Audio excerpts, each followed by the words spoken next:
What's up, world? It is time for the latest episode of Power Spike. We are midway through MSI. Your boy dGon here, alongside Dom and Jamada.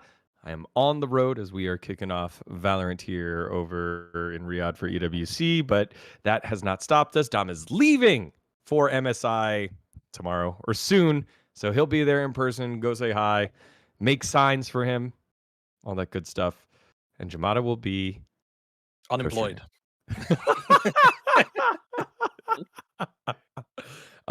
It has been a heck of an MSI so far. Format fun. Wins have been good for NA. It's just been terrible for LEC fans as both their squads are out. And I wanted to get our initial thoughts here on the event, and then we'll dive into our first segment. So, Dom, how has MSI been for you, man? Well, it's been pretty good. I've been enjoying the games for the most part. Yeah, I mean, the schedule has been human for once for me, which is like, it's so crazy. I was looking at threads where people were complaining about how the time zones have been terrible for Europe for the majority of, it was like the number one upvoted thread where people were talking about that the games have actually been at a terrible time for Europe because, you know, when they're in Asia, the games start at like, you know, fucking 9 a.m. or something on weekdays. And it's like, yeah, that's bad. I agree. Like, if you have a normal job, that's really bad. But it beats the shit out of fucking 2 a.m. the way it is in America. It beats the shit out of 2 a.m. You know, like 2 a.m. is as bad as it can possibly be, especially when they do the double best of fives. Because, for example, right now when they're doing the double best of fives, it's 2 p.m. starts and like 7 p.m. starts is like what it ends up being. But when it's in Asia, sometimes it goes from 4 a.m. starts or 3 a.m. starts to like 11 p.m., 10 p.m. starts the next day, which makes it impossible to have like a sleep schedule. You just can't have a sleep schedule if you're going to do it. So there's levels to how bad this shit can be, and it is pretty bad for North Americans. Yeah. Jamada? I concur. I might be one of the few Europeans who has experienced an international on North American time. One, because I live it in Europe anyway. But I was in Texas not last year, I think the year before, for Worlds, when it was in Korea, and it was horrendous. But the tournament's been fantastic. It's been fun. As a neutral, not as a European. Oh, you're a neutral now. Okay. Oh, hey. As a neutral, as a non-biased, I'm a mercenary. I support whoever's paying me. That's just how it goes. I've never been secret about this. That's just it. You know, a little bit of no love lost for the European teams, of course, but you know. But yeah, it's been honestly one of the more fun international tournaments I think we've had in recent memory. So many of the series have been like incredible for long stretches. Like we've definitely had a few where it's like one good game, and then the rest are just stomps. But I think those series have been very, very far and few between. And yeah, everything is kind of delivering at the minute. Mata reaching generational hater status, hating on Faker, now hating on Caps. You heard it here first. Oh, we can talk about that if we want to. There was some bangers going on about that. Yeah. Well, let's get into this one. We start off our MSI mid-tournament coverage with Everything's on Fire. You know it. You love it. It's the LEC and some of their worst records ever. Everything is on fire. I think the record is 3-13. 3-13 in the recent history for EU against NA. They bomb out of the tournament. G2 has one of the worst records possible in a tournament if you make it through the group stage or make it to the bracket stage out of the play-in stage, since they won 3-2, lost 0-3, then won 3-2, and then they go 0-3, 1-3. Like, there's only one win that saves them from the worst possible record here, and they're not alone. MKOI, number 1 seed, they get it, they'll turn it around. They fall short too. There's been a lot of discourse across Twitter, across Reddit. What happened to LEC? How do we fix it? Where are we at? Why are we so crap? I thought we had ERL. Jat did the tweet of saying, like, you know, the solo queue environment's better. Like, even Jat's getting into it, and that's when you know it's bad. So Everything's on fire from the LEC, and it feels like it comes to fruition because of the results. They've been able to cover, some things because they had G2. They could rest their hat on that. And now we are removed from the Worlds qualifying series in 2023, I think it was, where BDS gets the win and makes it on in. And we are in a very different world. So where do we start with the LEC being on fire here, Dom?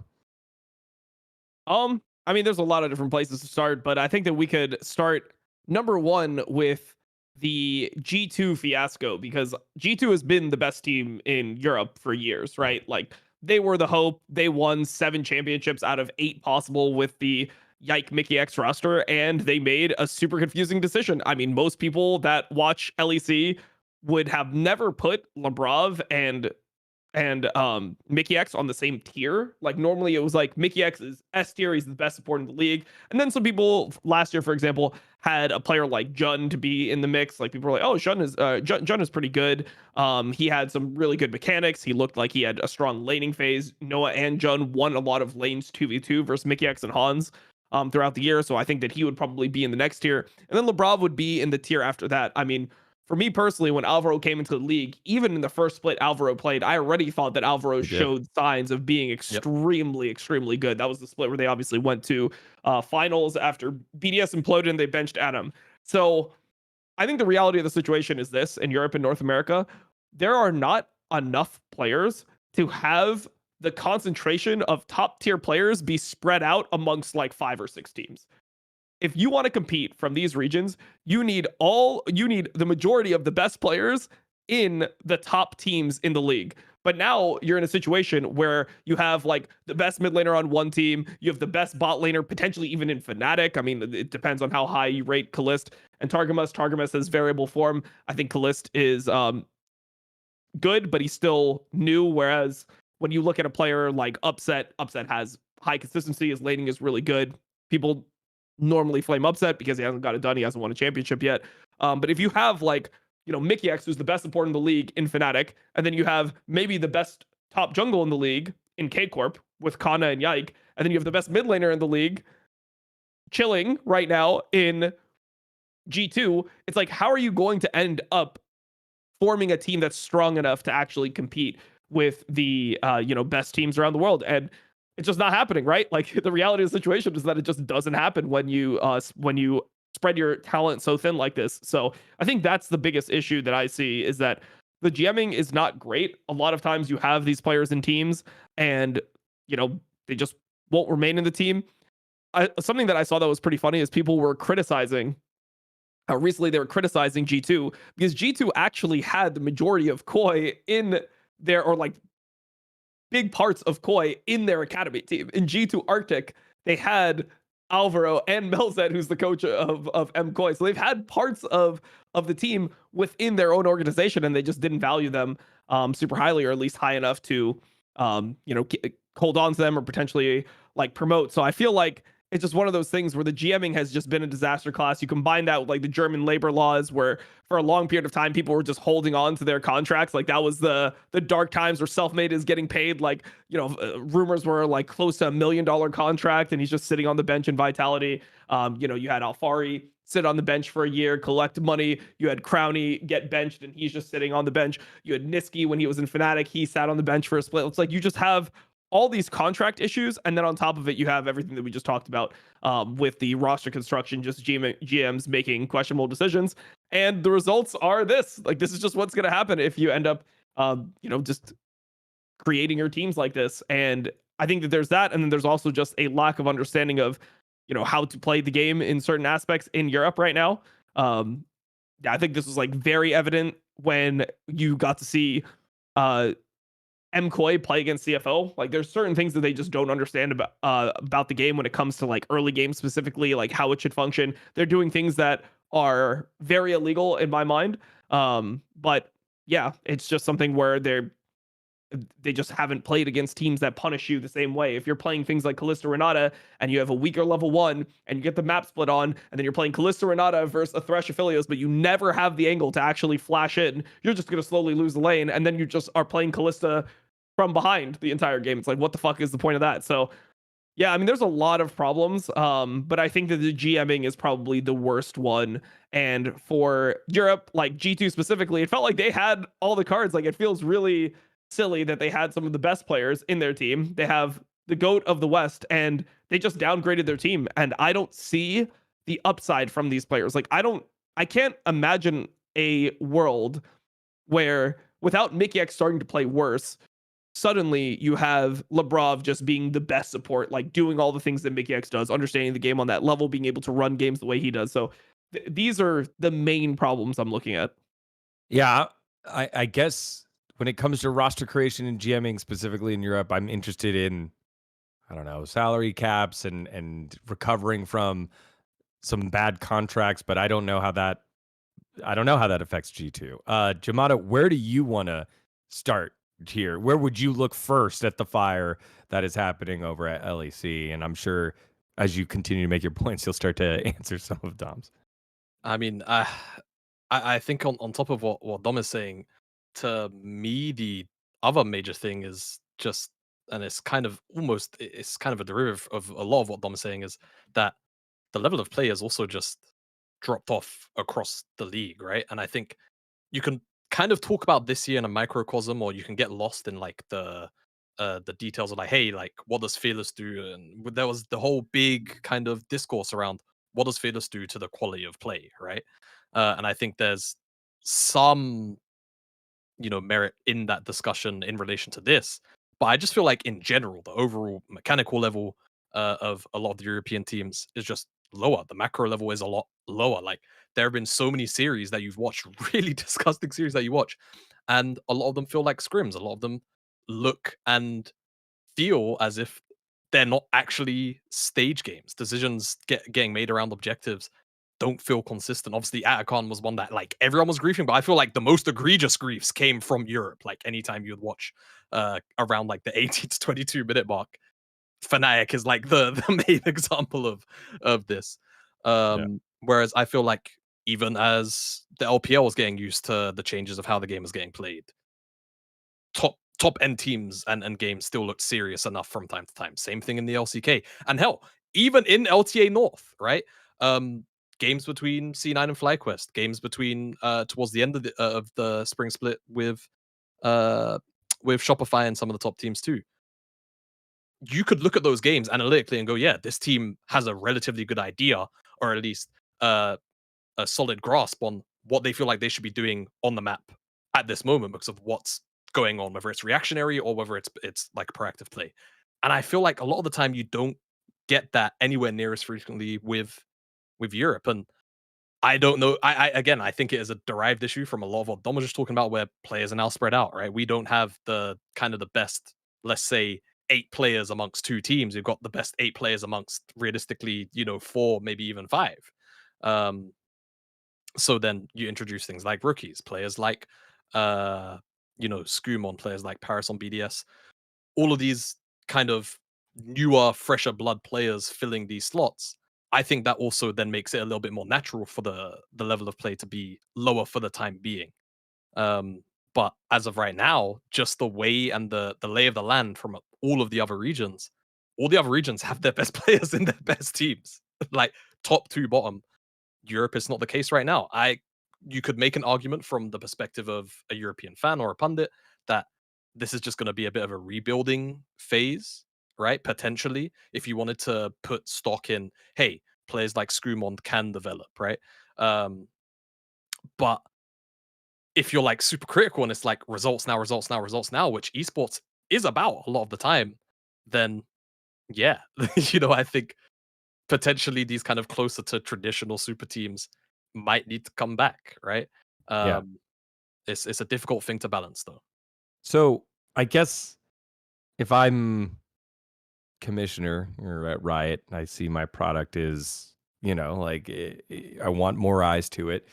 One of the things was it was getting boring. G2 was winning everything. And you create, this is leading to some parity, right? We get KC in there and they find themselves a victory. Then now MKOI get their time in the spotlight, no longer just, losing, losing win rate, still make it to Worlds, Mad Lions history. That's gone. You get different champions, it makes the league more exciting. And theoretically, that should then lead to better scrims, better scrim partners, because there's more parity. It's not just, okay, 3 teams scrimming each other all the time. And then we go to internationals and everything you're saying comes to fruition because talent is a little bit more spread out, no? I mean, that's always going to be the thing. You're going to look at a league that's more competitive, and sometimes if you're not particularly analytically inclined, it's going to be difficult to draw the lines of where the ceilings of these teams are and potentially where the floors are, right?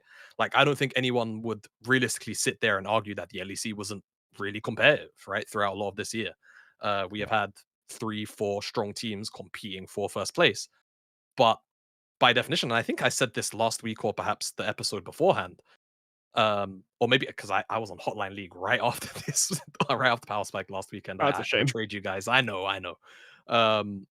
But I said, the top 2 NA teams are better than the top 2 European teams, but I will take the top 4 European teams over the top 4 NA teams, right? And that is literally just a derived position to be in from what we're talking about right now. So I think being able to look at teams and go, yeah, like this league is more competitive, but is it better, right? And I think we've had this discourse as a community, I think, over many years surrounding like the LPL and the LCK as well, right? There are typically a lot of competitive teams in the LPL, whereas the LCK is typically a little bit more top heavy, and that leads people down different roads, depending on how they feel about these teams in general. And I think at the moment we're probably in, and we likely don't even really know it, like a bit of a crossroads where that's where we are with, Europe right now. Um, where I think GMs in the league are probably going to have to make a bit more of a choice on, going down this rookie route or looking at teams who are, or looking at players rather, who are a bit more now power, to try and show up at internationals. But again, it's about the investment of that time in rookies, against looking for players who are perhaps obviously at a slightly higher floor and obviously can achieve a much higher ceiling. The problem I have, not to go on too long, is there was this whole debate throughout last year about, rookies coming in, right? Like, people have shifted to a much more anti oh god, a much more anti like import, especially the like Koreans are very, very easy to get into Europe and obtain visas for, even compared to, players in much more geographically closer locations to EMEA, and they tend to be cheaper too. So um it's a very, again, I think it's a very difficult balancing act, but that is where Europe is right now.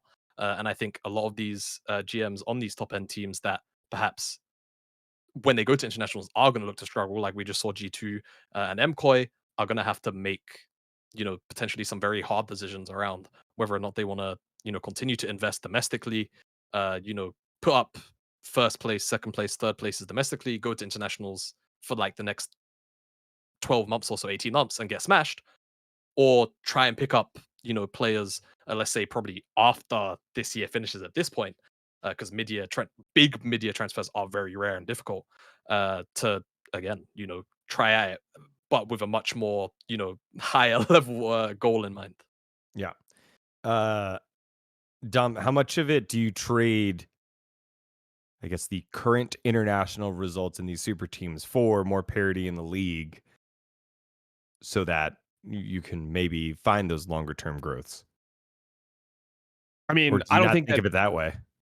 Yeah, I mean, I just think that if there's parity in the league, but you don't actually have anyone that's fucking good, like I don't think you're actually going to improve. Like I think that when I look at No, that's right.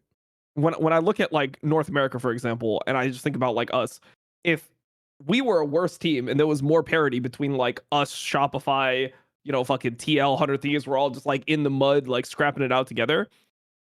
I don't think that we would be better than we were from having a top 2 like Cloud9 and FlyQuest that are actually like pushing each other constantly. Because, for example, we'll learn more from one scrim set with FlyQuest than we will from like 5 scrim sets with Shopify. Like we'll have different problems arise. Like maybe we'll be able to work on things ourselves, but in terms of like finding out new problems and stuff, I think that that's something that we encounter way more when you play against a top tier team, like a team like FlyQuest. And I think that before, one of the reasons why Europe was so strong is you had G2 and Fnatic just pushing each other constantly, and you didn't have much parity. If you go to like who was the third team in 2019, it's like Splice. There was Splice.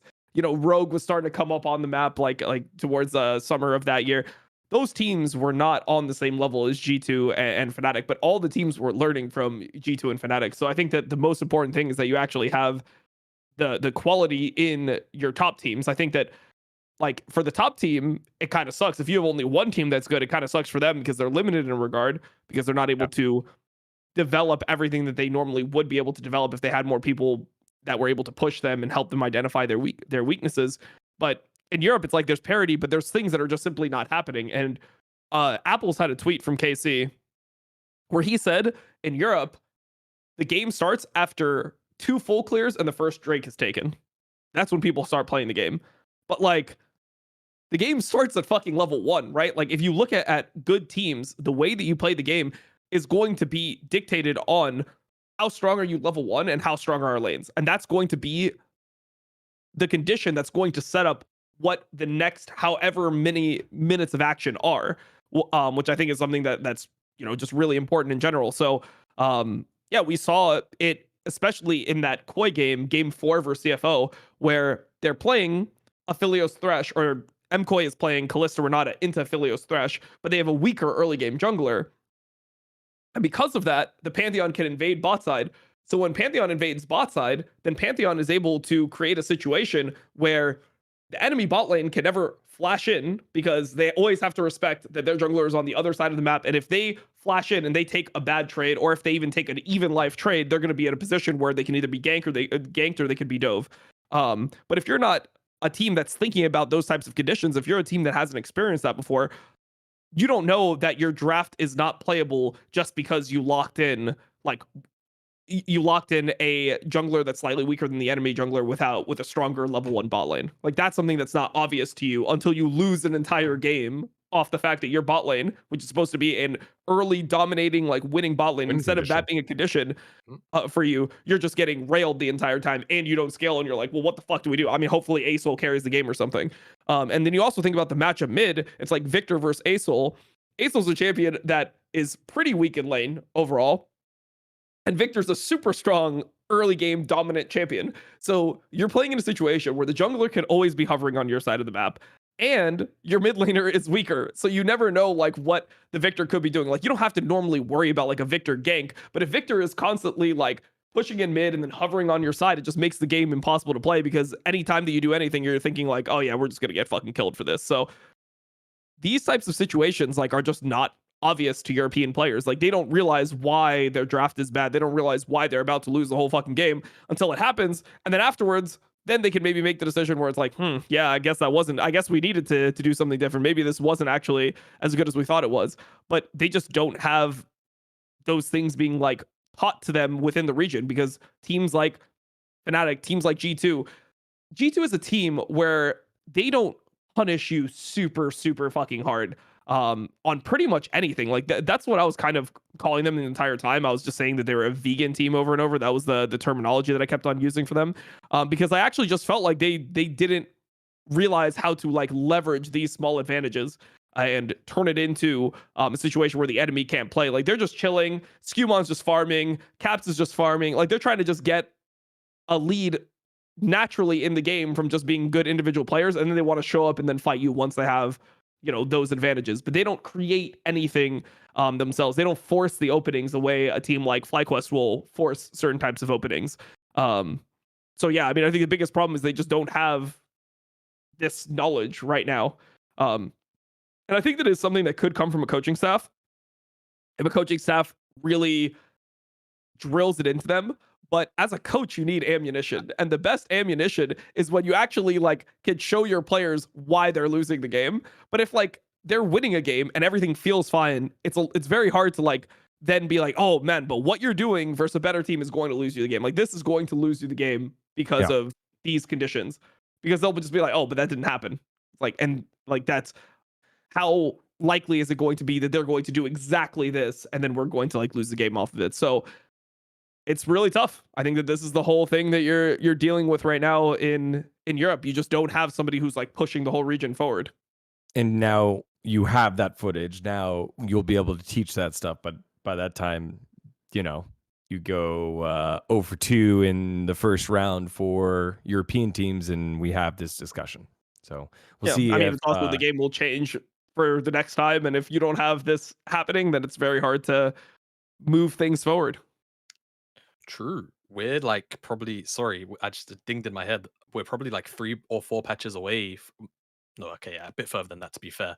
But the Rift is going to change again. They're going to do the whole season thing. So before Worlds, the game is probably going to be relatively different from what it is right now. Just by nature of how the game as a product has been set up. So there's even more relearning potentially to do. God forbid between the end of like domestics and worlds, but that's a real possibility as well. Yeah. The coaching issue isn't solving specifically losing lane, whatever. It's what were we doing and what were we thinking about at the time when we made these decisions to lock in these champs, and how do we correct that so that we can see it in the future? Maybe. Dom, sorry, you were saying? No, I was just gonna say, if you want to see like some of these iterations done in real time, go look at our best of 3 that we played against FlyQuest. What Inspired does to us in game number 1 when he's playing Neferi into Vi, and then go watch when we play Vi into Neferi again, first round of playoffs into TL, and just we play Vi into Neferi both games, and you can just see at how much differently we play the situation, given the fact that we had been it had been shown to us how brutal the Neferi Vi matchup can go if we aren't ready for an early invade. So that's like a very clear example of like one team just pushing you forward. FlyQuest did that to us. We adapted. You know, we had to be a little bit creative in our response. That's the game, if you remember, where Vi like flashed over the ward into enemy jungle where they were trying to invade, and while the Neferi was invading, we had our bot lane there to like chunk him out. We didn't even play that situation perfectly, but just being able to be prepared for that situation is like a win in and of itself. Yeah. All right. Europe on fire. It feels like this one won't be doused until we go to Worlds and get a little bit more copium. Like I'm interested in which teams end up making it on through, because we had the 2 that made it on here. We have KC sitting by. We have Fnatic sitting by. Any other challengers pop on up would be fascinating. Plus the roster move with Poby coming on over. So it's going to be at least an entertaining third split here for the EMEA region before Worlds, and the map and all that stuff. Going to be really, really fun. All right. Well, with that, let's get into our first ad read coming from yours truly here at Last Free Nation. It's a reminder about our merch, which we did just recently put out and is here now. This week, we're giving away mugs, desk mats, keychains, and more. So, to be eligible, join the Last Free Nation Discord server linked in the description and leave a comment on the merch giveaway channel before 11:59 a.m. Pacific Coast time next Sunday, which is July 13th. We'll announce multiple winners throughout next week, so stay tuned to Last Free Nation Culture Channel, and our social pages for official winner announcements. Links to all of our channels, our Discord server, and our merch shop are in the description of this episode. Y'all, it has been a great journey, and I'm telling you, everywhere I go, different stops across the gaming industry, people ask, how's this LFN journey been for you? And it's been awesome. And it's been really cool having all of you come along with us. So go get your merch. Rep it proud as you're part of the Last Free Nation here on Power Spike. Thank you so much for supporting us. That is linked in the description below. All right. Time for some good news, some surprises, probably the darlings of MSI. And unless you are a T1 fan, you know who we're talking about. That's right. It's CFO. CFO, the LCP representative who have stolen the hearts of neutral fans everywhere. You can go across multiple different parts. Honkyu come on up, the resurgence of Doggo, Kyling's been playing forever. Like, you can go anywhere. But we're going to have a keeper kick here in the top lane. Because one of the unique things that they did, they're the ones that brought it out here over at First Stand and have stuck to it. It's in the top lane. Are you keeping or kicking, rest, or driver? Let's get into it. So these oysters fly, but in the top lane, only one player can play at a time. They have stuck to mostly swapping the matches out. Chowie's been very vocal about continuing to do that because both those players are talented.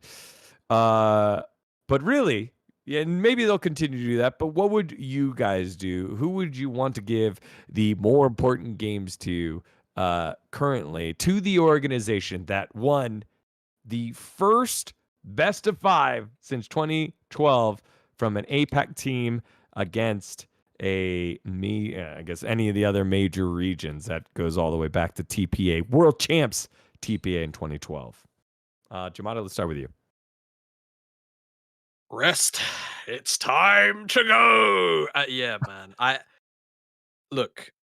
rock with. I'll be actually kind about it. I still really enjoy the fact that they are rocking the 6-man. I think the correct answer here is that it doesn't feel like they've been utilizing it correctly according to the player strengths in a lot of these drafts, specifically with Rest. And I think the last 2 games that they've played, especially, have really felt like that because to me, Rest is supposed to be the carry guy, right? He's the guy that's like doing weird counter picks, things of this nature. He's got all of those, kind of out there R5s, and then in game 500%. It was either B1 or B2, where B1ing, B2ing Ornn blind into Thorne, who's been having a pretty good time of himself, generally speaking, in the last couple of weeks, regardless of how you feel about T1. That's been one of the bright spots in at least the last 3 of their series. Really bizarre choice, in my opinion. And then even against Koi, like the one game that they did drop against Koi, which arguably they could have won because of the state that Honkyu put Jojo in, they blind picked Yurik, knowing that York Merwin, Aurelia. like, now granted, and I think I even tweeted, I think playing Aurelia in comp is still really insane. I don't think it should happen even in this circumstance. But you did still get to see like the demonstration of how that matchup works, etc. Why are we blind picking on red side into Merwin with Rest on the team? Like at that point, why is Driver not why is Driver not playing that game if your intention is to blind pick something top?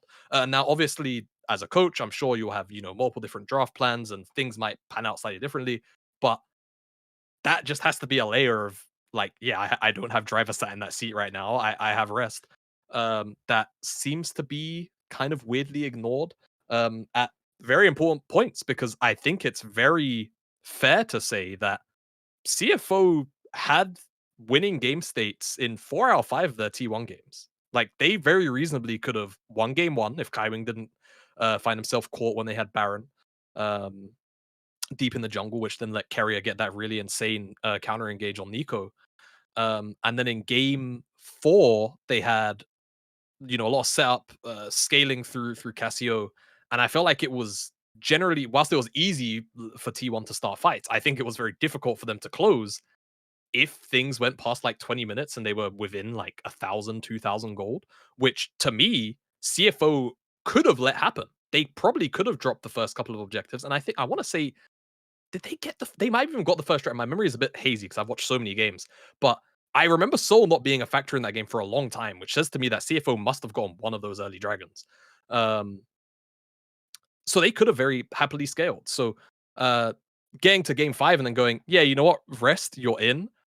We're blind picking Ornn, and then realistically, I think whilst there was a lot of shenanigans going on and mechanics started to really falter out of quite a few of the members of CFO in that game 5, the state that Doran was allowed to get into through that matchup of just blinding Ornn and then him getting Jace, I think fundamentally broke a lot of that game. There was a point where T1 had like a 5,000 gold lead, and I think Thorne had 4,500 of it or something really very close to that. Um, and if the game isn't like that, CFO probably have an opportunity to play. It's not like they were lacking agency or scaling. Though their draft was a bit weird in that game. I think allowing Guma to get Jinx in game 5 and also TK, or just like both, right? I think like one or the other shouldn't be in the hands of Carrier or Guma in that game. Letting them both have it, but that's a slightly different discussion. The top side to me was what really kind of broke the game and allowed T1 to stay relevant for probably longer than they should have been allowed to, given some of those earlier objective fights too. Yeah. Dom, you know, this is an opportunity also to big up CFO, but the reason why we're talking about him is because they're still in the tournament. They've shown a lot of promise, and it's about optimizing this team, I suppose. So where do you go in terms of the top lane for CFO? I mean, I'm just going driver every single game. Like Yeah. I'm not sure what Rest is supposed to bring. I guess he's supposed to be the carry guy, which was weird because I remember him being like, I guess Rumble is a carry, but I remember their strategy used to be like they would first pick Rumble for Rest, and he would play the consistent champs before. And I remember, was it a driver that played that GP game 5, or was that Rest that played the GP game 5 versus KC at first stand? I think it was Rest, but I'll check. I'm checking now. Yeah. I mean, maybe it was him. It just seems like he doesn't really bring anything unique to the team. It's like, yeah, nice. You can first pick a Yorick and like lose the game off of it, I guess, which is like cool and all. But like, I think if your goal is to win as many games as possible, you want to play with the guy that's been winning every single game. Yeah, I also just feel like for the team that CFO is right now, and like this You're is right. me, It was like, Driver, by the way. It was okay, Driver. Oh, okay. there you So go. it was Driver. Yeah. All right. I think for the team that CFO seems to be, right? I don't know outside of like game 5 T1 that I've seen Honkyu like actively lose a lane to the point where it was detrimental to the game. If anything, he's been fisting everyone he plays against. And Doggo and Kaiwing have had, generally speaking, very consistent bot lane 2v2s as well. I think what they just need stability out of the top side of the map. They don't need any kind of volatility that's gonna potentially fuck up things like grub timing, make enemy top laner basically just be Thanos walking around with majority of a gold lead in the game. And Rest has allowed those things to happen on multiple occasions, whereas Driver has been the more stable of the two, uh, whilst on occasion, at least during first stand, like dabbled in a couple of carries, and he didn't look bad on them either, right? So I don't know. To me right now, Driver does seem like the more rounded player. I understand the dynamic of what these two top lanes are supposed to bring, uh, but I don't feel like I've seen it demonstrated adequately at MSI so far. Yeah, it is interesting just because we were talking earlier about how Europe's talents kind of spread around. I mean, you know, CFO having these 6 guys, and then we know that GAM, they've reloaded multiple times with Vietnamese talent. They're able to find answers.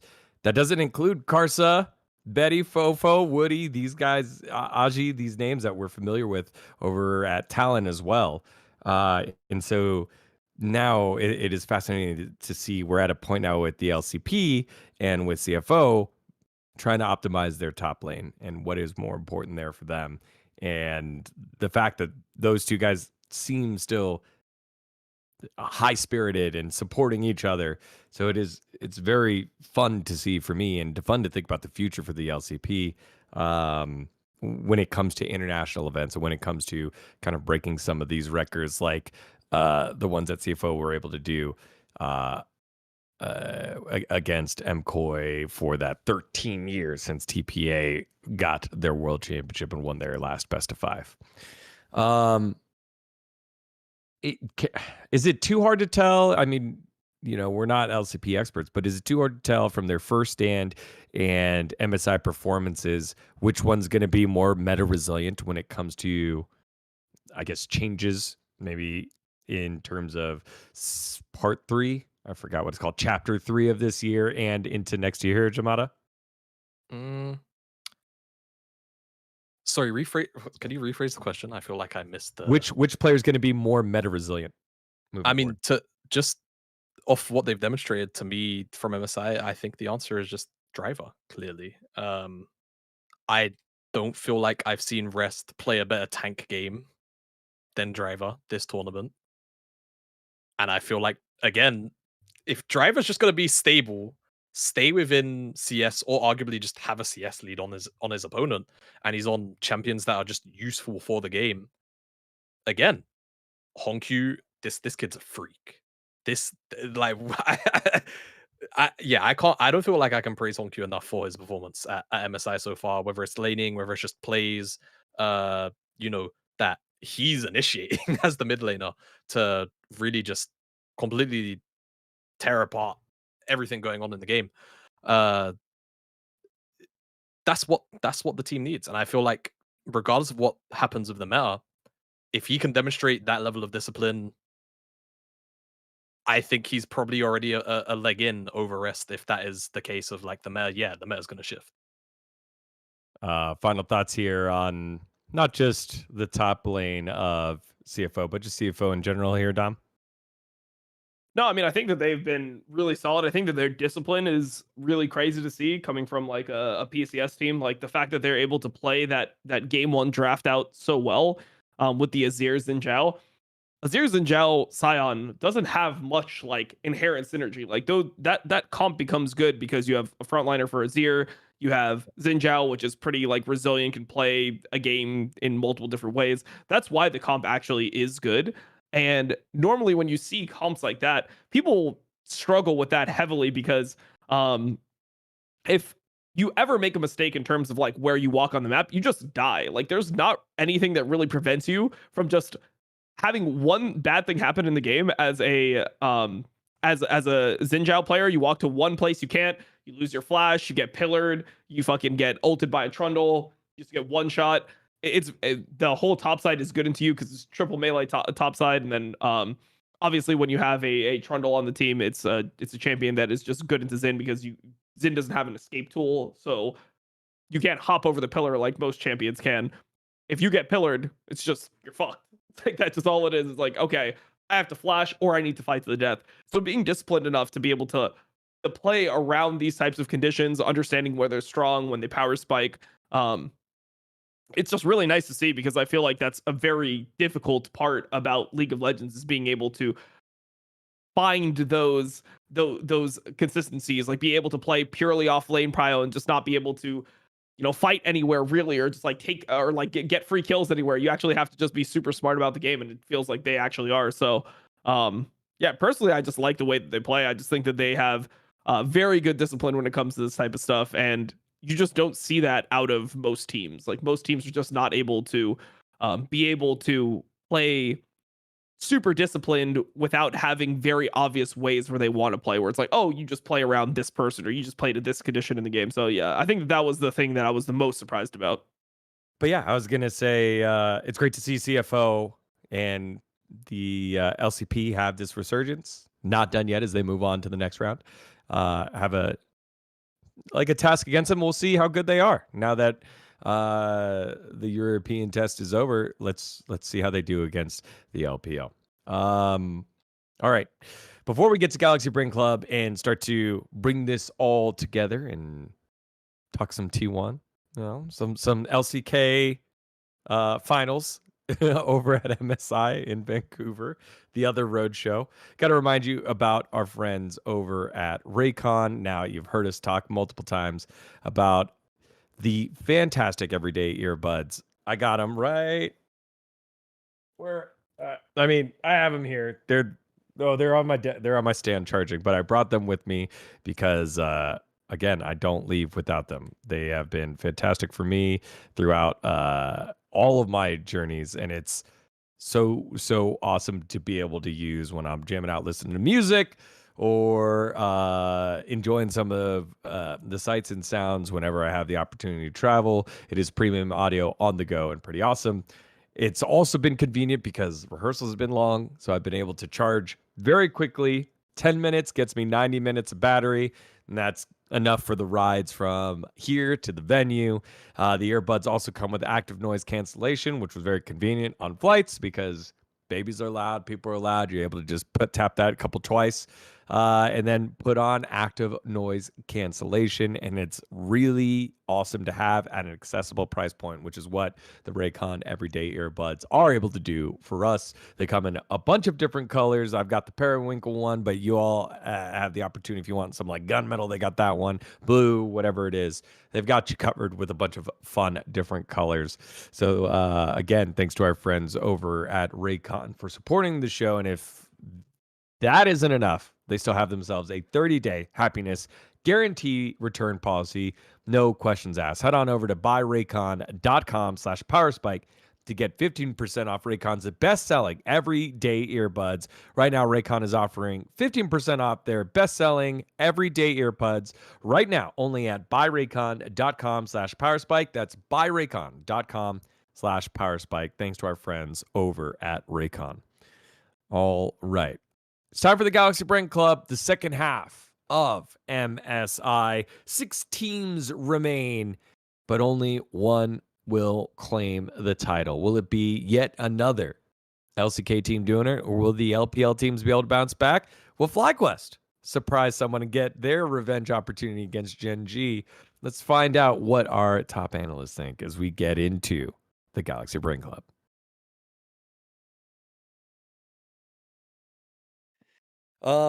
Before we dive into that, let's talk some T1, y'all. You know, you're getting to see some domestic Doran, some good old domestic Doran. Now, a couple times he's been caught, done some dumb shit, which he still does, but you also get to see dominant Doran. It's been fun. Also, Faker, 200 international wins. Some guys hope to just play 20 professional games, and he's at 200 international wins. Let's talk some T1. What have you been thinking about here, Dom? I think we saw like 2 versions of T1 because versus CFO, like I felt like there was a lot of like random things happening that reminded me more of what their pitfalls were. But first BLG, I thought their planning was like super clean. Like the way that they were able to plan in advance for like everything that happened in these games, I thought was super nice. Like they knew exactly what BLG wanted to do in order to win these games. And they were just planning way in advance, like how they're going to react and how they were going to use this to their advantage. So I thought that was really insane to see. Yeah, especially when you look at players like, for example, like Guma had up and down LCK. He was better towards the end, but he definitely had some really bad games. Keria versus BLG was somebody who was just playing like standard supports, which was actually probably the worst thing for Keria domestically. Keria was the type of guy where he wanted to play things like Poppy support, or if he's going to play something that, you know, has more, like he wants to play something more standard, something that's more engaged champion, he would go for something like Rakan where you could be more creative. But like him playing the Alistar was like really clean. His Braum was pretty good, which is normally not his point of strength. So I thought that was good. The other thing that I think people are always worried about is like Faker's laning. Like Faker's laning, I mean, he has the ability to lane. He's not like a bot or anything, but sometimes he just does really questionable things and will just like, you know, like lose a lane where you're like, really? Like Faker, you're losing this lane? Like you should be winning. Versus Honkyu, he had pretty bad lanes. But versus Knight, his lanes were completely like fine. Like he was very stable within his lanes, which is something that can always be a problem for them. So I thought that like overall their planning was really good into BLG. I thought for CFO, maybe they just had less prep into CFO. They didn't really know the team much, and they weren't really aware of like CFO's strengths. I thought into CFO they were doing a lot of questionable things. But I mean, overall, like I think that their play against BLG, it was just like international form T1. I shouldn't even say international form. It's more just worlds form T1, because if you remember the last 2 MSIs, they didn't look good at the last 2 MSIs they played. Even though they got 3rd place, I believe, both times, it wasn't a 3rd place where you felt great about it. Like, obviously last year they lost to BLG twice. BLG just looked a level up on them at the tournament. The year before, they got beaten by both LPL teams when they were supposed to be the favorite coming into the entire tournament. They dropped to both LPL teams where most people had them winning. So both times they looked sus, and I think Faker had pretty bad MSIs in the last 2 MSIs. Like, if you remember the first one, 2023, and these are the main ones since we got the new format, and this is why we talk about them, because MSI before that was not a good tournament. It's not like it is now. That was the Nautilus MSI, where he just kept on playing Nautilus mid over and over again. And people were like, please stop playing Nautilus mid, because it just never seemed to work. But he just kept on playing Nautilus over and over again. And when he stopped finally playing Nautilus mid, he played into Yagao. And then Yagao beat him with Nautilus mid. And people were like, what the fuck? Like, is it a real champion? But now it feels like he's been very stable in these games in versus BLG. For CFO, he wasn't stable, but versus BLG, which is the more important series, he wasn't having any of these like really like dumb deaths, or he wasn't having these times where he's pushing out side lane. It just felt like he was playing super relaxed. He was like letting the game come to him, which is when it seems like he's his best. And then Owner, when he plays internationally, is just always a beast. Outside of, I guess, the MSI where he was having a rough time of it, the first one that he played in 2023, he's just always been a beast internationally. Like, he just knows exactly when he needs to take his stand within the game, like when he needs to put his foot down and be like, okay, we're contesting this. For game 2 is that Otacon fight where he just flashes in. He makes so much fucking space for everyone else and essentially solo wins that Otacon fight. Not only does he outsmite on the Otacon, but the way that he plays it to create such a big advantage was just crazy. So yeah, when I'm looking at the team, I mean, they just look super strong. To me, they look significantly better than they looked in LCK. Like, when I look at how Hanwha Life played into them, it did feel like Hanwha Life was choking super hard. Like, it did look like when you're watching that Hanwha Life, you're like, this isn't the same team I've been watching the whole year. If you're being honest with yourself and you're watching those games, it's hard to view that as the same Hanwha Life that you'd been watching the entire time.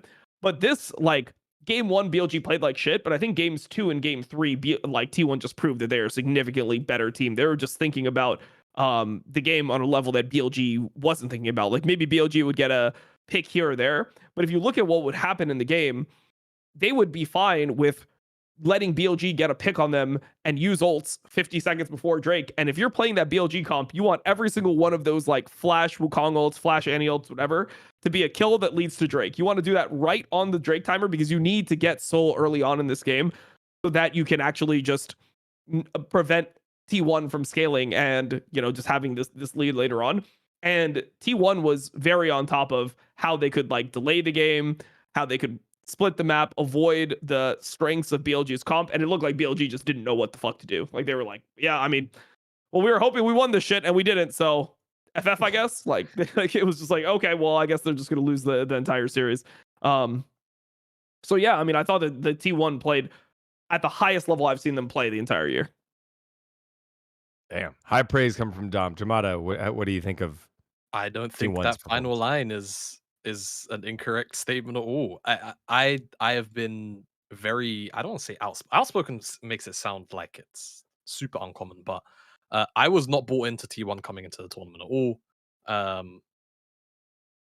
It really was I will see it when I believe it. And a part of me is still in that camp, even after the BLG series to a point. Not Really? That's like so interesting. so I just feel like they have BLG down to a T plus. BLG just looked fucking clueless. I mean, Beijuan doesn't belong in that game. Like, straight up. Yeah. This is the reason why people think Beijuan is bad, right? When you look at the tier list and you're like, why do all these guys have Beijuan super fucking low? It's because when he plays into top tier junglers, this is how he looks. And to be fair, like, his position is like fucking horrible to be in. I wouldn't want I wouldn't wish that on anyone, where you're just forced to join like a super team with insane high expectations in the middle of a split. You don't have time to actually be able to get up to speed, and everyone is just like, well, if they don't win, it's all on you, motherfucker. Like, we are going to kill you if anything goes wrong. Like, that is a fucking cursed spot. I would say the closest thing to that would be APA joining TL and joining that team, and even then, those players weren't, the parts he was joining wasn't this type of the same caliber as BLG. Yeah, I mean, when you think about the other players, right? When you think about the other players that are in this game, it's like all of them have been competing internationally for years. Like, 9 of the players in this game have been to the last, like, I mean, Doran, I guess, missed MSI with HLE, but they've been to the majority of the last international tournaments. They've been to like every single recent international tournament, Eight of MSI them were in Worlds, World whatever. Finals, Like, mate. yeah, like 8 of these players were in World Finals last year playing against each other. And like they've got to experience like what these stage games are and how tense they are compared to your normal game.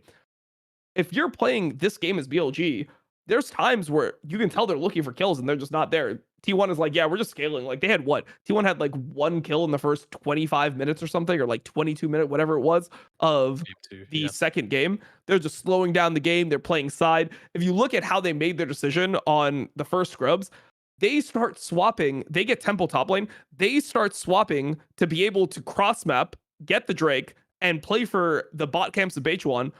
Like a minute in advance, they're ready prepped for the cross map because they know that there's no chance that they want to fight the Annie Wukong at level 6 when they have ults on the grubs after Xin Zhao lost flash and Ornn had no flash. So even though that situation ends up being like fine for BLG because BLG gets the kill on Doran top and they get grubs, T1 swapped so early that they were able to get all the bot camps. So then after that, Owner has an advantage. And he has a camp lead, by like 20 CS for the rest of the game. Because if you think about it, if you take somebody's full bot side, that's 12 CS. And if they take only your red buff, they're only getting 4 CS. And if you get your other 2 camps, that right there is the other 8 CS. So you are getting 20 CS lead, or I guess it's 16 CS lead, but you're getting essentially effectively a 20 CS lead off this play. And the way they did it, because they did it so early, Owner has insane amounts of tempo here on he has insane amount of tempo here on Beichuan because Beichuan had to take the red and he still had to base. And Owner got 3 camps. Drake gets to base, takes 2 more camps, and he's on the map. So these are the types of things where if you've played these games before, you understand how to maximize these timings in the game when you're weak. But it just didn't seem, it just really didn't seem like they were ready for it, man. It really didn't seem like they were on the same page. BLG was just hoping, like, hopefully they come and fight us at this Drake. Hopefully they come and fight us at these grubs, and T1 just avoided it all perfectly.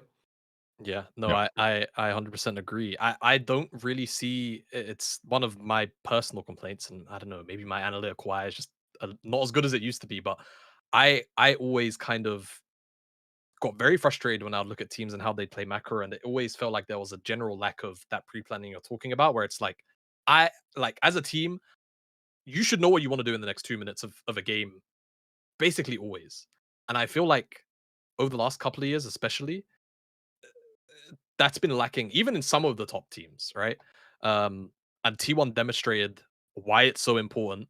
And even though they were like, even like the sequence that Dom's talking about, they actually kind of sacked a little bit of their lead and their tempo because they died for bot tower, right? I mean, still they like trade first tower, they get first tower towards feats, etc.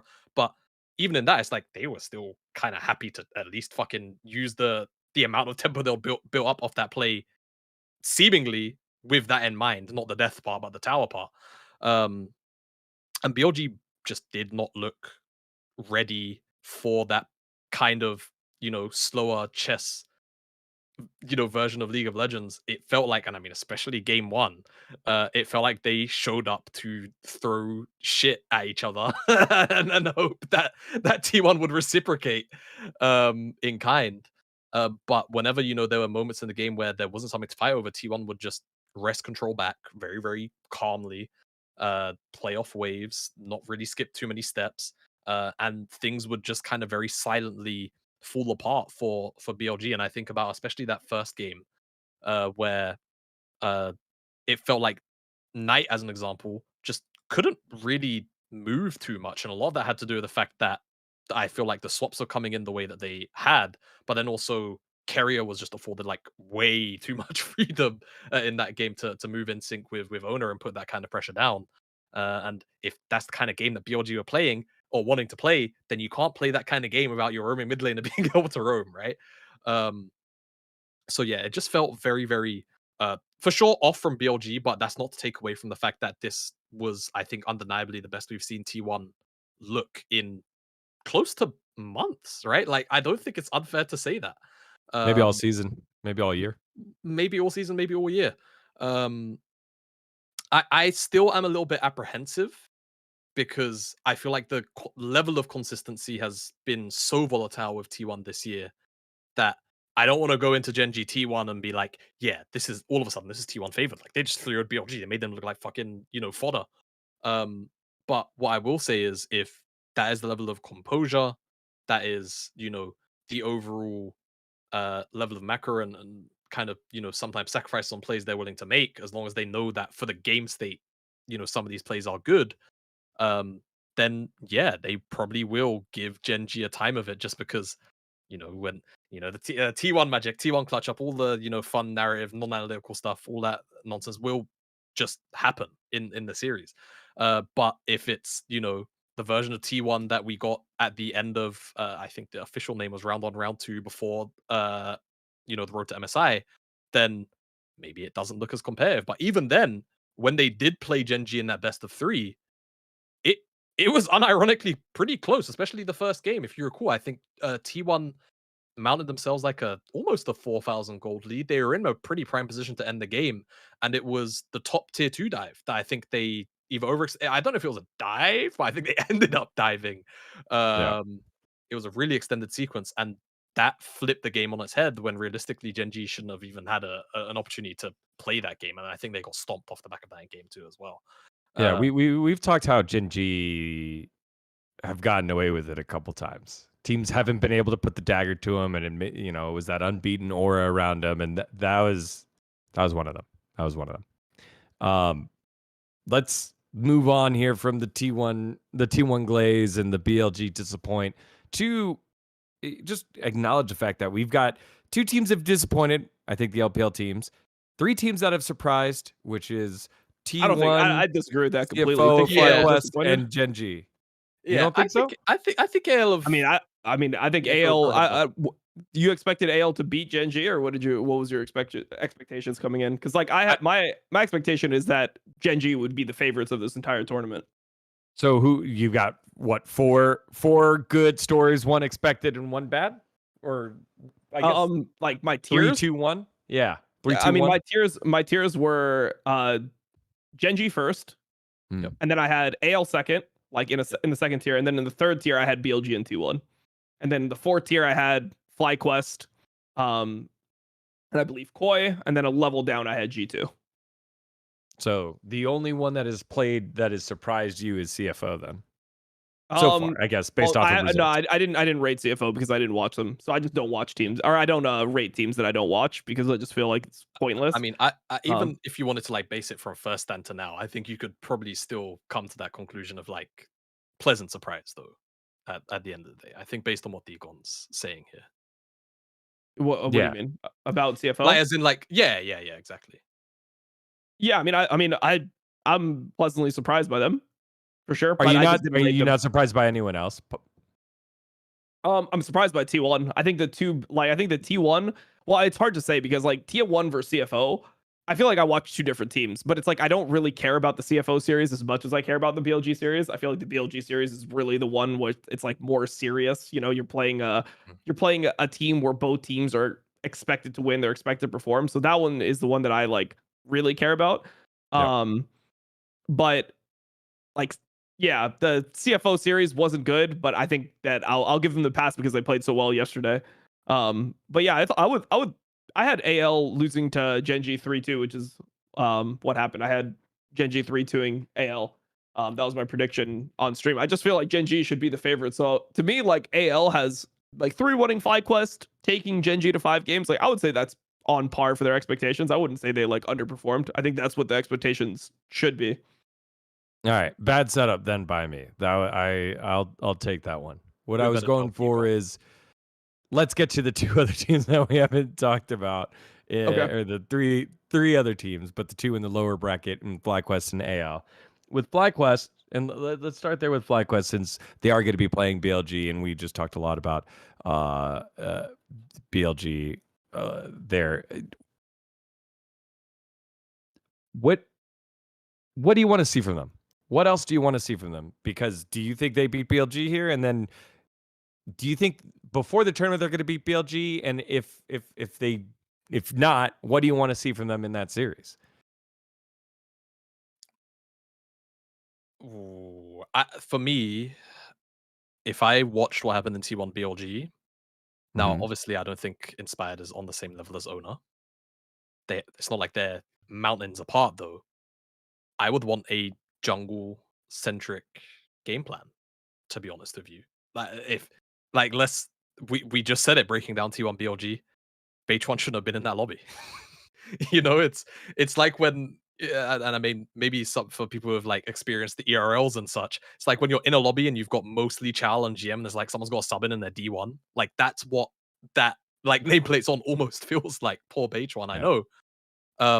And I feel like you exploit that, you probably have a relatively decent path in to setting up positive game states for yourself.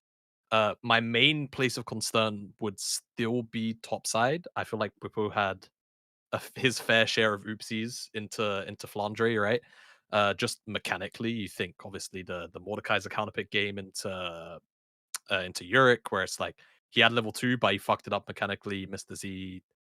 In Flandre's defense, knowing that you can actually walk under Mordekaiser to dodge the Q is like that's unironically matchup experience of dealing with the champ. But still, like a position where it's like you've invested a lot of eggs draft wise into that counter pick for it to then not yield value. And I think into a player like Bin, who is, you know, mechanically still very fucking good, regardless of how you feel about BLG getting 3-0'd. He will put it all up in Whippo for as many games as that series goes on. So that will be something that I think needs to be assessed by Yeah. FlyQuest and prepped for very, very adequately. I think otherwise, I can't really recall I'd have to pull up the draft from AL from the AL series, but I don't feel like I had too many issues until it was game 4. I feel like they really ran into a wall because that's the game where they ended up with effectively, I don't want to say no damage, but like high key no damage. In in the Ziggs bot lane. It just yeah, I don't know. It felt like they ran out of options or they just overcooked, and it's one of those situations where I don't know, maybe in their head they're thinking, hey, we've got 3, okay lane matchups. We can play the 2v2 mid jungle. I guess. I don't think they can play Lee Ari into Poppy, but that's just, obviously what ended up landing. And they had the opportunity to pick that Poppy away as well. So I thought that was also a very like strange decision. So I think if they don't put themselves in a deficit from the get-go, I think if the plan is very centered around making Beichuan uncomfortable, and I think that then really hinders a lot of BLG at this level of play, very likely, then I think they can probably get away with some pretty like stupid game states and moments. And I think the other thing, if again the BLGT1 series is anything to go by, is regardless of whether you care about or how much you care about, the macro and the overall like pre-planning that T1 applied to that series and the calmness that they applied to that series, don't get sucked into BLG wanting to just fist fight, fist fight, fist fight, fist fight. Because I feel like Western teams in particular will fall into that trap. You see it, usually it's kind of the weaker Western teams, let's say like in play-ins, where it's like they're playing against a Vietnamese team or whatever. And then they just never let the pace of the game slow down. They never let it breathe. Yep. In games like that, BLG will just win. Against FlyQuest, BLG will just win. So I think they need to, if we get games like that, FlyQuest just need to take a minute to just relax and kind of assess what their options are, what the win conditions are of the game, not just for them, but for BLG and work towards obviously getting those conditions set for them and trying to deny as much away from BLG as they can. Dom, what do you want to see from this series? Yeah, I think I agree a lot with what Jamada said at the end here, where if you are going to play into BLG, this is one of the few times where you actually have, in my opinion, a macro advantage as a Western team into one of the like elite teams in the world or one of the top Asian teams. And I want to see them actually use that to their advantage. Like I want to see them do things like avoid fights. Like I think you really need to really pick your fights carefully and don't let them just suck you into like all these really annoying fights where they're just like running at you and they're fucking letting you play like they're just playing like psychopaths permanently. If you end up in these games, you will lose. Like you will just lose straight up to this BLG team. So you have to be playing the way that T1 did. I think that there's a few things that they can do, like draft scaling, use champions that are like when you look at FlyQuest, FlyQuest is good at playing disengaged champions. Like it's one of the strengths, and I think they need to lean into that. They need to play, things like Renata. They need to be willing to avoid fights, cross map. This is stuff that they've been training for and things that they've gotten really good at over time. And I think it's just a time where they just have to really make sure that they are not fighting BLG too much. Because, for example, that game 1 that BLG played really fucking bad that game, but that is BLG style. And I feel like those are the games that when BLG is on, they'll just generally win. Like they're going to normally perform pretty well in games like that. So don't take that as like look, BLG, like Beichuan missed every stun on Poppy. Beichuan is a good Poppy. I think he mega choked this series, but also it's understandable. You're playing against a team that's probably better than you right now, and they're the reigning world champions, and it's your first big international series that you've ever played in your entire life. Like it's set up for him to fail, to be honest. But I want to see them not view it as like, oh, well, BLG made all these mistakes. They're actually just bad at fucking Poppy and all these champs. And like, we're just going to fucking play Lee Sin into Poppy again and try to fight them. Nah, bro. Like, you're going to fucking lose. Like, you are going to lose this game. Even very quickly on that Poppy point, I think Beichuan still probably has the best individual Poppy game from the playoff series. I don't recall if it was against G2. I want to say it was. Oh no, it was his opening series versus Gam. His Poppy game was, I don't think I've seen a better Poppy jungle performance individually than out of that. So yeah, double don't fucking fall for it just because of what he did in the T1 series. Because the tape is there and available. Yeah. That he knows what to do.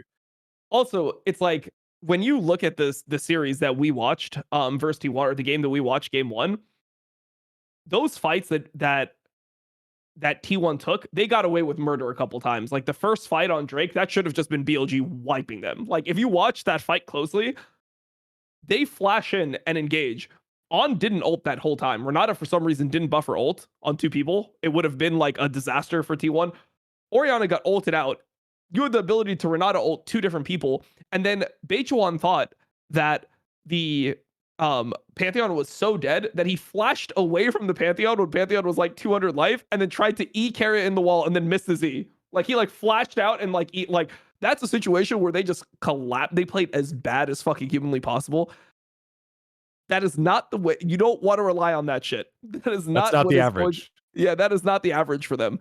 They're human and they're able to make mistakes. And even if that is the average, maybe they are just going to be fucking shit at this tournament. You can beat them in other ways. There are more reliable game plans than allowing them to do that to you. So I just want to see them make sure that they're actually playing like FlyQuest and they don't try to play like they're fucking a Chinese team. Like I don't want to see them play like WE into BLG, because then they're losing. You guys are like my brain is hearing what you're saying and agreeing, but man, if they just pick a fucking team fight comp into BLG and then fucking win, the dopamine would be crazy. Dopamine would be crazy. It wouldn't. Obviously, highly unlikely, and there are better paths. That's what we're saying. But if that shit happened, it would be sick. It would be sick. And it'd be really sick. And then like they could reminisce about how they won that one game on the plane ride home the next day. Yeah, I mean, I don't know if I'm doing things like prepping draft. I want to play things like space and control, like Azir. Like, so I want to play slow comps that can really kind of just pick their time to really fight, as opposed to anything else. And I think, like, I'm trying to think, like, if I'm FlyQuest, if I prefer blue or red more, because I feel like teams of, like, we spoke about it obviously with CFO, where it's like with Rest and Driver. I feel like Bin has had such a strong tournament individually that even despite yesterday, I still wouldn't want to give Bin like good counter picks. Bin was like ahead of Doran in like almost every game. Like every game, yeah. I mean, he did way better into Doran than Doran did into him. Like, but the reason why I say like 4v5 exactly, but the reason why I say despite yesterday is because I think a lot of people will still lump in Bin with the result of what happened, irregardless of the fact that Bin was doing what he was doing in isolation, right? That's just commonplace. Why I say it. But you are obviously very right. We agree on that point. But I do wonder how much value do you get out of giving Bwipo that much draft leverage over maybe hell, even giving inspired plays fucking every champion in the game, so it seems, right? Yeah. Giving that guy R5 if you end up on red side, whether it's your choice or not, I think is likely to give you more, more bang for your buck than it would be for Bwipo. Um, so yeah, we'll see. Again, I think the main overall theme is just you can't get sucked in to like chaos if that's what BLG want to do, because you will not win. That is their game, point blank. Period. They will outhand you on it. I'm as we're talking about this, you guys are I'm not sure how much you've watched the camera, but I'm starting to get fucking stressed out with how much copium I'm feeling. So I feel I feel the hopium, and now I'm getting stressed because of a decade's worth of letdown. But it's just exciting. It's fun. So Yeah, I mean they can win. Like they have Yeah, it's not a impossible. part of the game that they're better at than an Asian team. Yeah. So fucking use it, please. Just like just please do not fight them, bro. Like because I mean they overfought AL. Like there were so many times where they're fighting versus AL where it's like you're not winning this shit. Yeah. You're not gonna win this shit. It is what it is. I think I want to say it was like game 3 where they had like Cho'Gath TF. That was like one of those games where it started to get like really hectic in the middle part. And it's like, very funnily enough, actually, we saw GenG pilot a very similar comp against Lee, where it was like Cho'Gath. I can't recall if Peanut was on Viego, but it was like, I think he was on Lee Sin. Oh, sorry, no, I'm talking about Cannon. Cannon was on Lee Sin. And they had TF and Alistar. It was just very slow. You can't like run head first into the enemy comp. You have to, basically one target at a time. Unironically enough, I think that's the kind of comp you would want into BLG. Even though it's like low damage, and I think Sion was like a Thanos pick that specific game. Those are like good examples of playing on like single target CC and things of that nature, where I would say, yeah, like FlyQuest, if BLG don't have like reliable engage that they can just make fights happen off of, like BLG will struggle. Like BLG will like start to get a little bit antsy and do stupid bullshit to try and make things happen the way that they want them to. Yeah. All right, we'll leave that one there.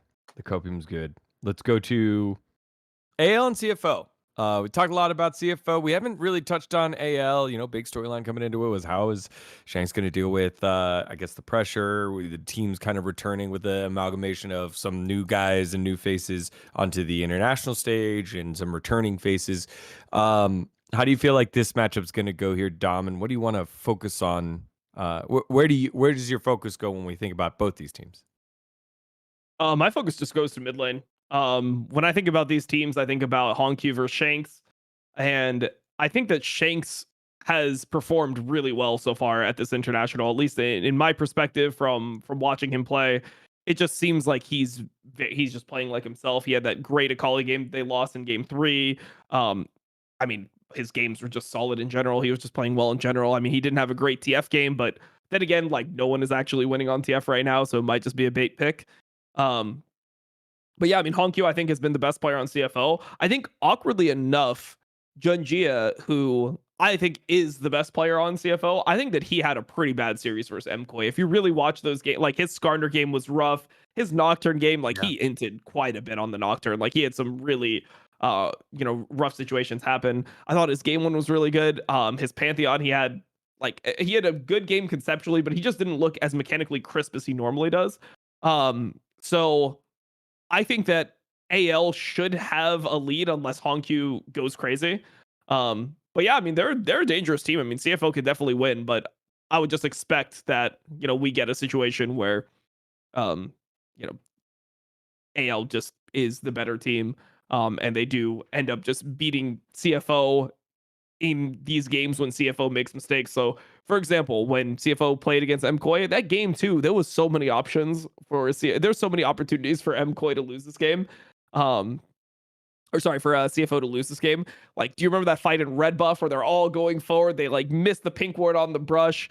They're like Rise flashing forward. They're taunting, and then it gets to the point where they're like, "Holy fuck, we missed everything." Scar didn't ult, whatever. and they just start running, and then MKOI overchases them and ends up dying, and that ends up being a 1-for-1.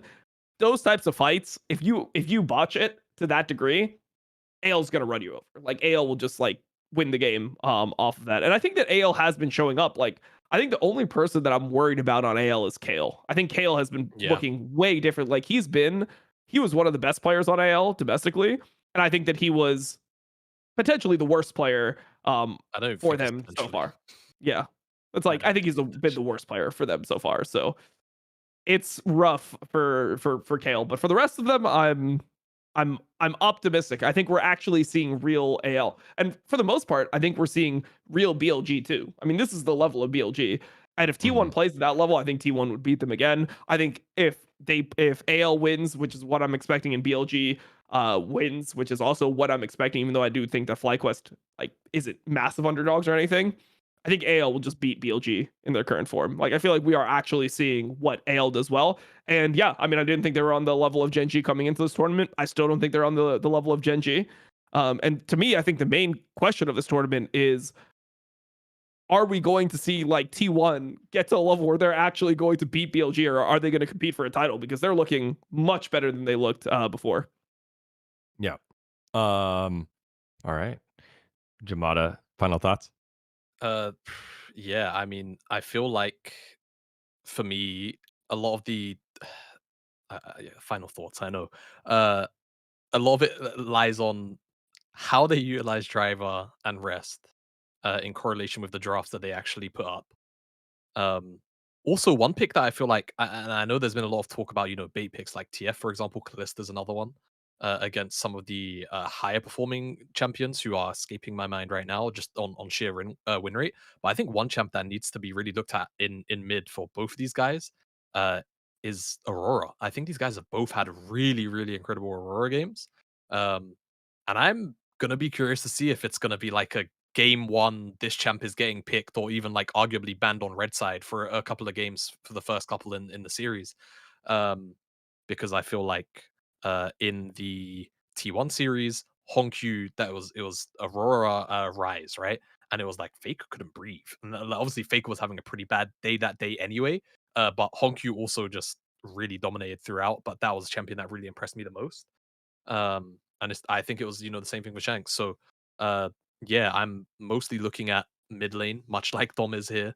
And I'll take a go of the supports, because I feel like Kai Wings had generally, outside of some moments where he just kind of steps a little bit too far forward in isolation when it's like dead time and you're looking for vision and things of that nature.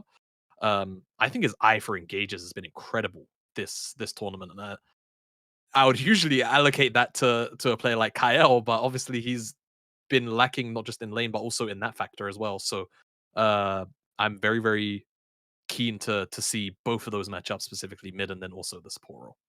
Yeah, a little gun shy in the on the big stage, but we'll see what transpires here between these two squads.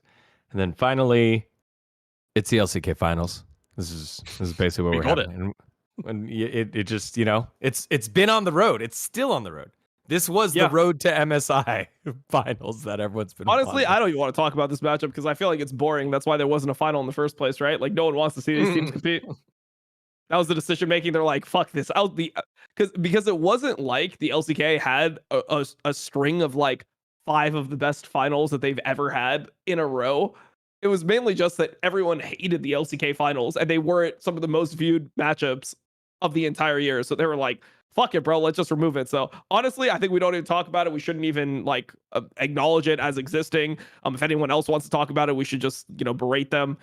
Because I think that LCK finals are just worthless. I'd rather just see a ticket in the middle and have no finals and just have qualifiers instead. I don't think we should even have a whole year of competition. I think that MSI should just be a greater qualifier for Worlds, if possible. Yeah.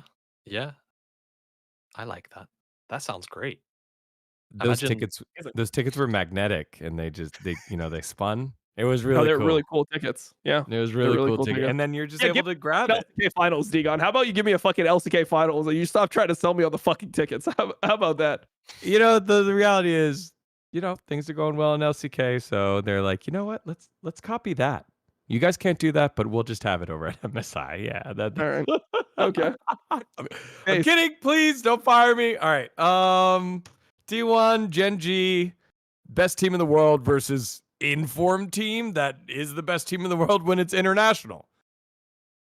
Rematch of last year's semifinals at Worlds. At a best of 5. Go Jamada. I mean, it's again, it's a matchup where you could talk about anyone. You could talk about top lane. I'll start there, to be fair, because Keen, I think, has had an incredible year generally, but G2 and AL, I think I don't think it was too hard to get the better end of the Broken Blade matchup. I'm sorry, BB. But I think especially like into Flandre, I think it was like 4 out of 5 games. It was just like heavy Keen favored, even in some of the more neutral, like closer to neutral matchups in that series. And we have domestic Thorne present at an international. So it just kind of spells excitement, and I hope that in isolation we actually do get some slightly more fun matchups. It's top lane, so we're likely to get a lot of the handshake ones. But hey, like I'm here for it. Give us another Camille, give us a keep us on the rumbles and stuff. Try and steer away. It's gonna happen, but just like fingers crossed, steer away. No Sion throughout the whole series. Like just make that one of the champions that doesn't show up. Keep us on the carries. It'll be very fun. It'll be very entertaining. Owner, obviously, not a difficult task, but completely diff H1. And whilst I think there was more systematic things that T1 had in place to ensure that Owner was just in a good spot in that game, he was still picking out moments where he was just making the right choice, and it was shagging BLG beyond belief. Obviously, the Xin game at the Atacon is one that like springs to mind immediately.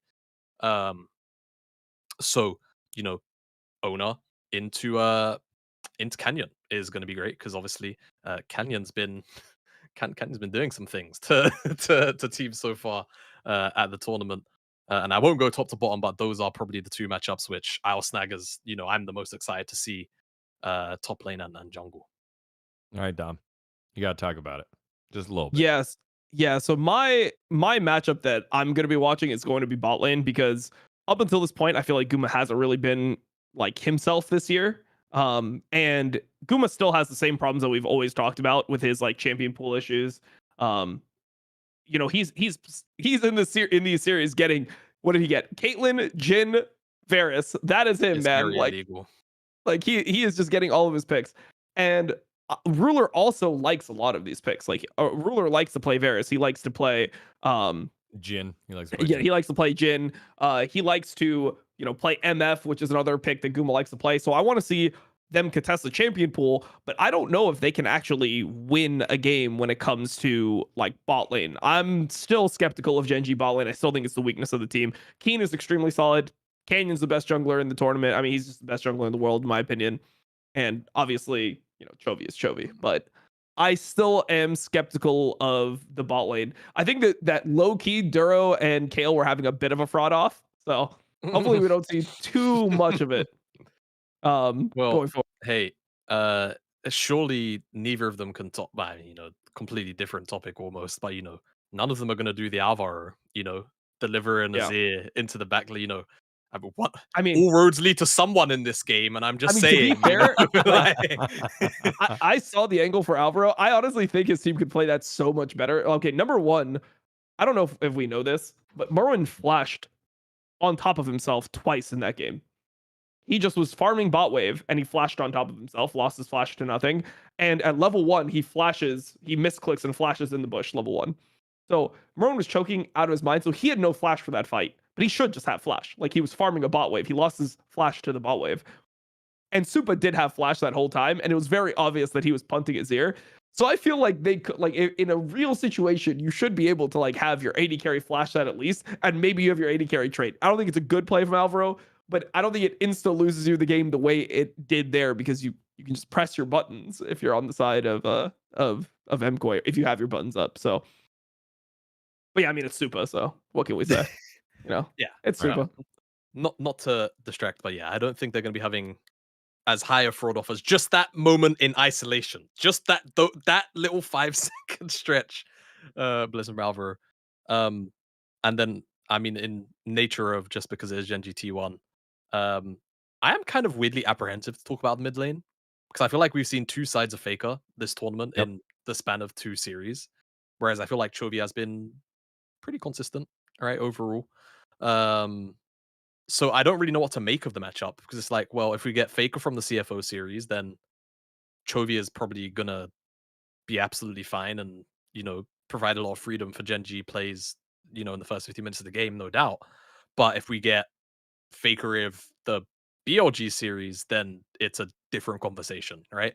And I think that is going to be a lot of my thoughts coming into the series and why I don't even really have a way to call it, despite like the analytical brain in me wants to go, yeah, like GenG probably 3-1, 3-2. But it, apparently T1 have found the serum for Worlds 2025 and they've drunk a quarter of it now, to look pretty nice on the sticks for MSI. So I think it's very hard to tell. And yeah, the I got mid my lane matchup prediction. is My you've got prediction your is Doran solo loses this shit. Doran just has a fucking Ooh. stinker. He solo loses this shit, and all the fans go back to saying, "Why the fuck is he on this team? If only Zeus was still here, they would have just won MSI." So that's my prediction: is Okay. that Doran stinks it up to a ridiculous degree in this series. W pathing. How about that happens? And then, worst case scenario for you, I know they make it back to finals and they win. And then, after all of that slagging off of Thorin does something that wins them MSI for the first time in fuck knows how long it's been. How? 8 years. Yeah. Like, uh, then what happens then? Do they just spontaneously combust?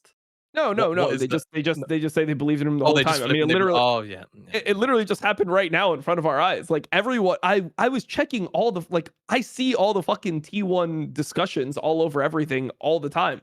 I bet The you do. general sentiment was that Doran was fucking horrible. That was what T1 fans were saying the whole time, and I think that they were right about that. I think he was fucking horrible. But then when he started playing well, people pretended like they didn't all want him kicked from the team and that he wasn't, and they didn't think he was fucking horrible the entire time. Like, I don't know why it's so hard to just say, hey, Doran was fucking horrible and I didn't think he would play well, and now he's playing well. I think that just is what it is. Like sometimes people play way better than expected. There's a lot of unexpected stuff that happens in League. I didn't expect MKOI to win LEC. I thought they were the least likely out of the 4 teams of Fnatic, G2, KC, and MKOI to win the LEC. I didn't think that WE would go on a fucking massive run and start beating some of the best teams in LPL back to back to back. Like I didn't think they were going to take out TES and JDG. These teams that were top 3 in the previous split with their fucking ragtag roster of just like only brain dead fight and just fucking follow Monkey around and watch him just initiate on every single champion he sees. I didn't think that was actually going to win in the LPL. I didn't think that we were going to fucking lose to FlyQuest. All right. I didn't think Shopify was going to go on a run. Shit happens. It's a competition. Some shit fucking happens that is unexpected. Like you just have to live with that shit. Like it just is what it is. And Doran should not have been like T1 should not be at this international. Like Hanwha Life was better than them the entire year, right? Like Hanwha Life, if you were watching LCK, there was no point this year where T1 was better than Hanwha Life outside before that best of 5 they played against each other, where T1 won. And it's like, yeah, I'm not saying that T1 didn't deserve to be here. Obviously they won, so they deserve to be here. But I mean, if you were to go back before Hanwha Life played T1, and you were like looking at anything, even if you were looking at betting odds, if you were looking at analyst predictions, the majority of LCK analysts Fan vote. Yeah, fan vote. That was crazy. Against the T1 fandom. That's crazy. Yeah. So. I mean, there's just nothing. There was no indicators that T1 would have leveled up. T1 played against Hanwha Life like a week before that in a best of 3 and got slapped. Like they got slapped in this best of 3 by Hanwha Life. I mean, they threw game 1 pretty hard, but it just felt like Hanwha Life was on a different level than them the entire year. So yeah I mean, that is why people like T1, because I feel like T1 they're like the pleb team favorite, because if you don't watch much League, they do, like, let's say you're not watching LCK and you just watch internationals, generally T1's at every single international. And if you look at their average level performance over the last 6 internationals, they've been the best team in the world over those internationals. I mean, they made MSI 2022. They were in World Finals 2022, 2023. They, made MSI, got 3rd, won Worlds. got third again last year, won Worlds again. Now they're guaranteed top 3. Like if you're a pleb fan, like I can understand why people gravitate towards T1. The only thing I hate is when people try to tell me that my opinions on T1 are ridiculous, when if you listen to my opinions on T1, they've only been like sourced in fact. Like it has only been like me watching the games and analyzing what they're good at. And even last year, I predicted that they would level up, and I said they would potentially win. And then people will tell me I didn't say that afterwards. They're like, "No, you said that they were gonna fucking lose." It's like, no, I was the most positive person on T1 from the analyst community going into Worlds. Everyone else was just saying that they were completely cooked, being 4th seed from LCK. There's clips. You can verify this shit. So it's like, just don't tell people that watch the game all the time that they are crazy for underrating T1 when there's a reason why people are rating them the way that they are. Well, unfortunately, Dom, as you have, given me this knowledge, lying is just OP. Yep, So it is really OP. It doesn't matter what you actually say. Ask Arsh Goyle. Ask Arsh Goyle. He's tweeting about me right now. He's lying about me as we speak. He's like, this guy didn't do any of his no, I did all the research, but I still think what you said was fucking stupid. I still think you asking Caps if he's thinking about retirement after he just played a great individual tournament and he's the greatest Western player and he's given no indicators about retirement and he's 25 years old and has a contract that just got signed through 2027. I just think that is a fucking stupid question to ask somebody in that moment. Like, yeah, that is not a way that you ask the question. It's a leading question looking for a specific narrative. That, I mean, can you imagine if somebody asked Faker that question after Winter Split? It's like, Faker, you placed 6th place. This is one of the worst placings you've had in LCK in the last years. Are you thinking about retiring at this point? Like, this motherfucker won Worlds last. It's like, yeah, like people, like you would get fried for that, bro. You would get shot if you fucking asked that question. Like if I said that shit, they're coming to my house, bro. They're coming to my fucking house. Like, it's just crazy to me. I'm gonna tap in there though, because funnily enough, and I guess we're almost kind of done with MSI talk-ish. yeah. Directly derived from that, there was a response that Don Jake had where he actually said, in regards to that exact question, where he mentioned that it would be a much more valid thing to ask Faker. And I said, I agree. Now, obviously, granted, doing it after what in the place where you said, Dom, after 6th place finish in winner would be fucking insane. But I think people really miss the context, and I mean, very few people in comparison to the tweet will see this. But it contextually would make sense if Faker wanted to retire within the next 2 years ish to do that. If the whole T1, like if T1 as a organization starts to not pull as many results in the next 2 years as they have in the last 3, because realistically, he turns 30. And to quote the LeBron meme, this fuckery can't go on for much longer, surely. Right? Yeah. But then on top of that, like, even from a real because I think people kind of forget that like League of Legends is the game, it's the esport, but like there's life stuff that you have to start considering at some point, right? And the poor guy has been dealing with injuries for the last 2 years, like clean. Whether we still bring them up or talk about them now is like a different discussion. But like the whole reason why we mean Poby is because he had Faker's wrist was fucked up, right? Yeah. So these are like real concerns of not like hey, Faker, it's time to fucking hang it up. Like the results aren't going away. It's like, you've won Worlds 5 times. No, like there is never gonna be another Faker. At this point, no one accolades wise is ever gonna overthrow that guy. Like he is just gonna be the Messi in terms of accolades of League. Period. That is just how it's gonna be. But man, oh man, did people think I was saying that he's fucking dog shit and he needs to retire because T1 are looking fucking bad after CFO? It's like, no. Like, contextually, that is a conversation you could have with Faker. Let's say, they even if they drop out 3rd and then, like, they don't, like, they make top 8 or they make top 4 at Worlds, you could still start to have those kind of conversations with a guy that's got 5 fucking belts around his waist. So, at that point in his career.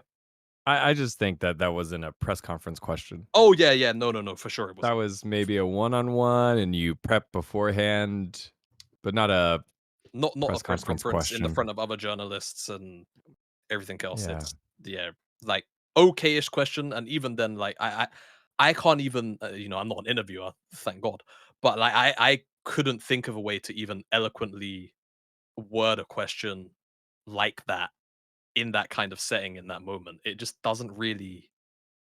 I don't know. It just leaves a very very bad taste in Yep. in my mouth. Yep. All right. Well, we wrapped it up there with a little bit of a conclusion.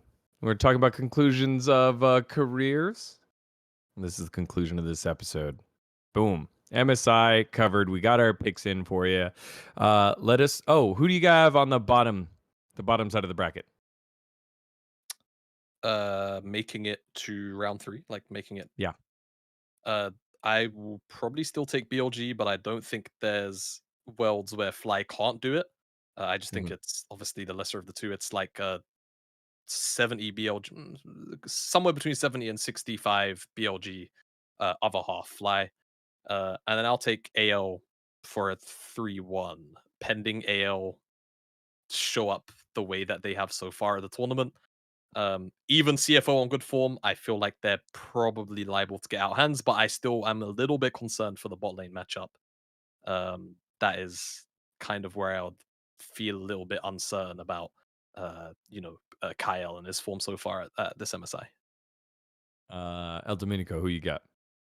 I still think that it will be BLG winning, even though I want FlyQuest to win. But I'll go BLG, AL. Actually, Yep. fuck it. I'll just say Fly versus AL. Anyways, I don't like BLG or Fly. I think that AL will beat CFO, and then I think that they'll advance versus whoever comes out of the top side, BLG or FlyQuest. Then I think we get a T1 AL banger into a pretty insane grand finals. Between GenG and GenG rematch? and I mean they're getting a rematch either way at that point, right?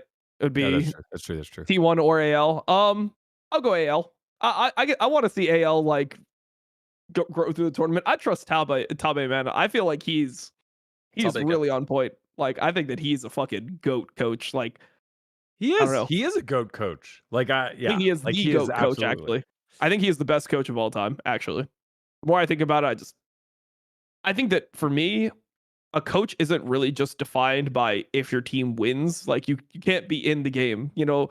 And I don't think there's ever been a coach that has had this track record of every team he joins becoming insanely elite. Like Coma was, I mean, he's obviously part of that T1 dynasty. You can't really judge, right? But it's like when Coma went to Dom1, were you like, oh, this is now a Coma team?